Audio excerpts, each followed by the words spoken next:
over have the access.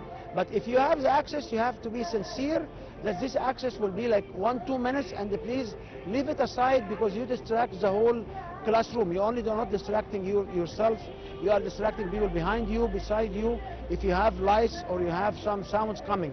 So by discussing this with the students in the very beginning of the semester, we start to see good responses and positive feedback from them. But the minute we start to say, oh no, you cannot bring the phone with you, you will find all these who will bring the phone, put it underneath the desk, try to play with it in hiding. If I acknowledge it and I give them the time, this is what will allow me to better control. Also, in sometimes when we have recess, we say, I know you have 5 minutes recess, please, if you like to use your phone, use it. So in this way, I am engaged with them on what they do on their phone. And I don't mind by asking someone, oh, so what are you seeing now on your phone? So next time, he will not use the phone for the longest, for the length of the same classroom. And I like the way you handle it, Professor, because as you said, if you give the trust, if you trust them, there will be more communication when it comes to a professor and a student. But if you like be more aggressive with them, so I think this is not going to work, especially this generation. Yeah, I believe in the trust, in the responsibility and the accountability. So if we provide them, we are empowering them to be in a better control of their surrounding.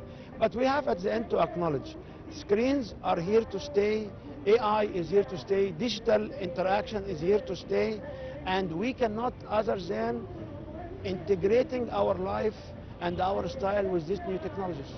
What about the innovation part that you're seeing now with this generation? Let's speak about innovation for a bit.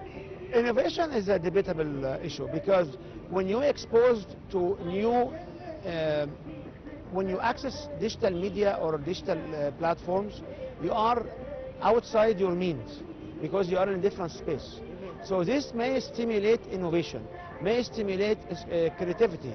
In the same time, the way you don't practice drawing and practice games as a kinesiology will say, you will not be able to prepare or to acquire the skills. So this is will reduce creativity. But the big question will be is, in the future, will people paint on skeletons or paint on the computer? Will people do statues using 3D printing or using statues with the classical way or the standard way of creating a statue? These all are debatable. But for sure, some skills will be reduced. However, the innovation, the creativity, going beyond languages, I know teenagers who have been acquiring new language 100% online, like they learn German, they learn French. We know people have been visiting places virtually, and then when they travel to visit, they will be more educated and they will grasp more from the skills. We also know, like for example, like when you play chess, the best chess teachers is actually an online tool, because it shows you all the movement. So creativity and innovation, it's both sides.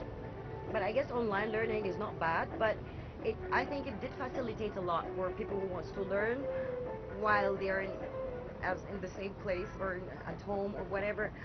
And I've seen like lots of people learned a lot, or even skills online. So now it's getting more easier. So I bet that in the future also people want the easy way, but also they want to learn fast. They want to be indulged in different sectors, different art fields. So I think even like knitting, whatever, it's online. It saved a lot of time for people who don't have the time for courses or to go anywhere. So I guess this is also like an open invitation for educational.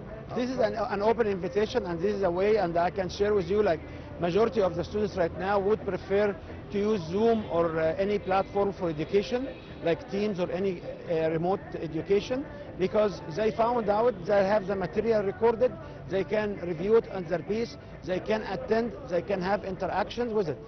However, we have to stress on the following. You have to make sure you create the culture of self-discipline. So if I create the culture of self-discipline, the kids, teenagers, students will not stay to play games. They will look at the other aspect which will construct knowledge, will gain skills, will gain experience outside their means. Well, Doctor, I totally agree with you. It always starts with discipline.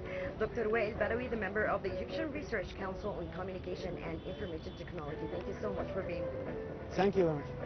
And now, ladies and gentlemen, we'll be back.